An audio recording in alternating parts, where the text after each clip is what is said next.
হযরত ইউসুফ আলাইহিস সালাম ঘুমের জগতে স্বপ্নের মধ্যে কি করছে? স্বপ্নে দেখছে যে 11টা তারা চন্দ্র এগুলো কি করতেছে? ইউসুফ আলাইহিস সালামের কদমের সেজদায় পড়ে বসছে। সুবহানাল্লাহ। এই বসো। কয়টা? 11টা। আলোচনা কিন্তু ধারাবাহিকভাবে চলবে, সকলে খেয়াল রাখবেন, মনে রাখবেন। ইউসুফ আলাইহিস সালাম স্বপ্নে দেখলেন, কি স্বপ্ন? إذ قال يوسف لأبيه يا أبت إني رأيت 11 كوكبا والشمس والقمر رأيتهم لي ساجدين। ইউসুফ আলাইহিস সালাম স্বপ্ন দেখলেন যে 11টা চন্দ্রের তারাগুলো কি করতেছে? ইউসুফ আলাইহিস সালামের কদমে সিজদায় উঠে বসছে। সুবহানাল্লাহ। এই স্বপ্ন দেখার পরে ইউসুফ আলাইহিস সালামের বাবার কাছে গিয়ে বলছে, ইউসুফ আলাইহিস সালামের বাবার কাছে কি বলছে? ইদ ক্বালা ইউসুফ লিআবিহি ইয়া আবাতি, হে আমার পিতা, হে আমার পিতা, আমার আব্বাজান, আমি একটা স্বপ্ন দেখছি। আমি কি দেখছি? স্বপ্ন দেখছি। স্বপ্নটা হলো যে আমি দেখলাম যে 11টা চন্দ্রের তারাগুলো আমাকে কি করতেছে? সিজদা করতেছে। আচ্ছা, আমার আরেকটা অংশ সেটা বলি। ইউসুফ আলাইহিস সালাম কে? ইউসুফ আলাইহিস সালামের কোন উদ্দেশ্য লেখা, কারণ ইউসুফ আলাইহিস সালাম এমন একজন নবী, তার কত পুরুষের নবী ছিল। হযরত ইব্রাহিম আলাইহিস সালাম, নাম শুনছেন? আমাদের জাতির পিতা ইব্রাহিম আলাইহিস সালাম, বঙ্গবন্ধু নাকি ফালতু ডাকমিথ্যা কথা। আমাদের জাতির পিতা হযরত ইব্রাহিম আলাইহিস সালাম, ইব্রাহিম আলাইহিস সালামের সন্তান হলো ইসহাক আলাইহিস সালাম। উনিও নবী। ইব্রাহিম আলাইহিস সালাম নবী, এরপরে ইসহাক আলাইহিস সালাম নবী। ইসহাক আলাইহিস সালামের সন্তান হলো ইয়াকুব আলাইহিস সালাম, উনিও নবী। ইয়াকুব আলাইহিস সালামের সন্তান হলো ইউসুফ আলাইহিস সালাম। সুবহানাল্লাহ। ধারাবাহিকতা কত সুন্দর! নবীর ঘরের নবী, হ্যাঁ, নবীর ঘরের নবী। সুবহানাল্লাহ। কত সুন্দর বংশ। তো ইউসুফ আলাইহিস সালাম এই স্বপ্ন দেখার পরে বাবাকে যখন বললেন ইন্নী রাআইতু 11 কাওকাবান ওয়াশ-শামসা ওয়াল-কামার রাআইতুহুম লি-সাজিদিন। ও আমার আব্বা, আমি যে স্বপ্ন দেখছি 11টা তারা চন্দ্র আমাকে কি করতেছে? সিজদা করতেছে। সুবহানাল্লাহ।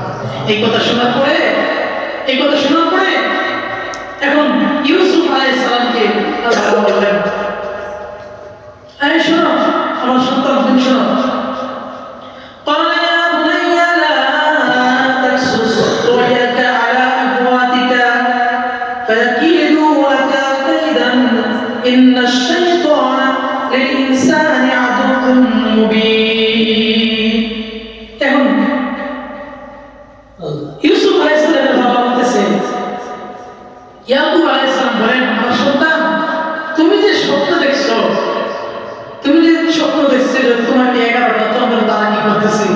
সিজদা দিতেছে। এই স্বপ্নের কথা তোমার ভাইদের কাছে কিন্তু বইল না। আর কাছে বইল না, ভাইদের কাছে বইল না।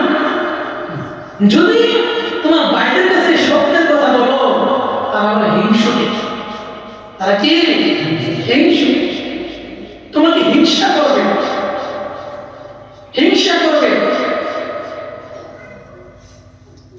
ইন্নাশ-শাইতানা লিল-ইনসানি আদুউম মুবিন। নিশ্চয়ই শয়তান মানুষের প্রকাশ্য শত্রু। তো ইয়াকুব আলাইহিস সালাম সন্তানকে এইভাবে নসিহত করতে, সন্তান, তুমি যে স্বপ্ন দেখছো, স্বপ্নের কথা কিন্তু তোমার ভাইদের কাছে বলো। যদি বলো হিংসা করবে, তোমার প্রতি রাগান্বিত হবে, এমনকি তোমাকে হত্যাও করতে পারে। কে বলছে? বাবা বলছে, কারণ বাবা তো নবী, সাধারণ মানুষ নবী, তো নবী তো জানবে, স্বপ্নের ব্যাখ্যা জানবে। বিশেষ করে ইউসুফ আলাইহিস সালামকে আল্লাহ স্বপ্নের তারিখ ব্যাখ্যা করার জ্ঞান দিয়েছিলেন। সুবহানাল্লাহ, অনেক বড় আল্লাহ নিজে শিক্ষা দিয়েছেন ইউসুফ আলাইহিস সালামকে স্বপ্নের ব্যাখ্যা। ইউসুফ আলাইহিস সালাম যখন এই কথা বললেন বাবার কাছে, বাবা বললেন, নিষেধ করেছেন, হ্যাঁ তুমি কিন্তু স্বপ্নের কথা তোমার ভাইয়ের কাছে বর্ণনা করো না, যদি করো তাহলে কিন্তু তোমার ভাইয়েরা কি করবে, তোমার উপর রাগান্বিত হবে, হিংসা করবে, রাগান্বিত হবে। এরপরে ইউসুফ আলাইহিস সালামের ভাইয়েরা দেখতেছে, বুঝতেছে যে ইউসুফকে এত মহব্বত কেন করে, এত মহব্বত, আমরাও তো সন্তান। ইউসুফ ইয়াকুব আলাইহিস সালামের সন্তান ছিল 11 জন। কয়জন? 11 জন। 11 জন সন্তান ছিল। তো প্রথম স্ত্রী যে নাকি প্রথম বিয়ে করেছিলেন ইয়াকুব আলাইহিস সালাম, উনি হলেন মামাতো বোন। উনার করে 6 জন সন্তান কি করেছিলেন, জন্মগ্রহণ করেছিলেন। এরপরে উনি মারা যাওয়ার পরে ওনার বোনকে আবার বিয়ে করেছিলেন। এরপরে তার ভাইদের নাম বলে আগামী জুমাতে ইনশাআল্লাহ বর্ণনা করব। এখন আসেন, এই স্বপ্নে দেখার পরে ইয়াকুব আলাইহিস সালাম বললেন, না, এই স্বপ্নের কথা ভাইদের কাছে বলা যাবে না। কিন্তু ভাইরা সেটা বুঝতে পারছে যে কি যেন বাবার সাথে গোপনে ইউসুফ আলোচনা করে, অথচ ইউসুফের প্রতি বাবার আলাদা একটা নজর, আলাদা একটা মহব্বত, কিন্তু আমাদের প্রতি এমন আলাদা মহব্বত আর নজর নাই। কারণটা এই শুরু হলো দ্বন্দ্ব, শুরু হলো হিংসা শুরু হলো। তো শেষ পর্যন্ত ভাইরা অনেক বিরাপিরি, দেখো তোমার ভাই সঙ্গে কাকুতি মিনতি করে কি করতেছে, ইউসুফ আমরা তোমার ভাই, আমাকে বলো, আব্বার সাথে কি যুক্তি করেছো, আব্বার সাথে কি কথাবার্তা বলো, আমাদের সাথে বলো। ইউসুফ আলাইহিস সালাম শেষ পর্যন্ত তার এই কথা ভাইয়ের কাছে বলে দিচ্ছে, পিরাপিরি করছে, বলে ফেলছে, ছোট বলে ফেলার পরে এখন ভাইয়েরা চক্রান্ত শুরু করছে। হ্যাঁ, মনে হয় ইউসুফ বিশেষ কোনো একটা জিনিস হবে, ইউসুফ বিশেষ কোনো একজন ব্যক্তি হবে। আর না হয় ইউসুফকে আমার বাবা জান এত মহব্বত কেন এত মহব্বত করে। ইউসুফ আলাইহিস সালাম এইভাবে তারা হিংসা করতে শুরু করলো। এরকম ভাবে ইয়াকুব আলাইহিস সালামের সন্তানরা মাকে বকরি চড়াইতো। কি চড়াইতো? বকরি চড়াইতো। এই বকরি চড়া প্রতিদিনই চড়া। একদিন বাবার কাছে গেল, বাবা ইউসুফকে দেন না আমাদের সাথে, ওই যে শুরু হয়েছে, ইউসুফকে দেন না আমাদের সাথে, আমরা মাঠে বকরি চড়াবো আর ইউসুফকে নিয়ে আমরা খেলাধুলা করবো। আচ্ছা, উদ্দেশ্য খেলাধুলা, অন্য কিছু দেন না ভাই, ইউসুফকে আমাদের সাথে দেন, সে আমাদের সাথে খেলবে, সে তো আমাদের ভাই, দেন আমাদের সাথে খেলবে, খেলাধুলা করবে। এখন বাবা বলছেন, না, তোমরা তাকে দেখাশোনা করতে পারবে না, বরং তাকে বকরি খেয়ে ফেলবে, নেকড়ে খেয়ে ফেলবে। এটা ইঙ্গিত দিচ্ছে যে বাবা ইয়াকুব আলাইহিস সালাম ইঙ্গিত দিচ্ছে, তাকে তোমরা রাখতে পারো না, তোমরা খেলাধুলা করবা, তোমাদের অজ্ঞাতবশত তাকে নেকড়ে কি করবে, খেয়ে ফেলবে। এরপর অনেক জোরাজুরি করার পরে ইয়াকুব আলাইহিস সালাম থেকে বাবা ছেলে সন্তান ইউসুফ আলাইহিস সালামকে নিয়ে গেলেন। কিন্তু ইয়াকুব আলাইহিস সালামের মনে কি টেনশন, আই না জানি আমার সন্তানের কি হয়, কোন হালত হয়। ইউসুফ আলাইহিস সালামকে তার ভাইরা কি করলেন? নিয়ে গেলেন।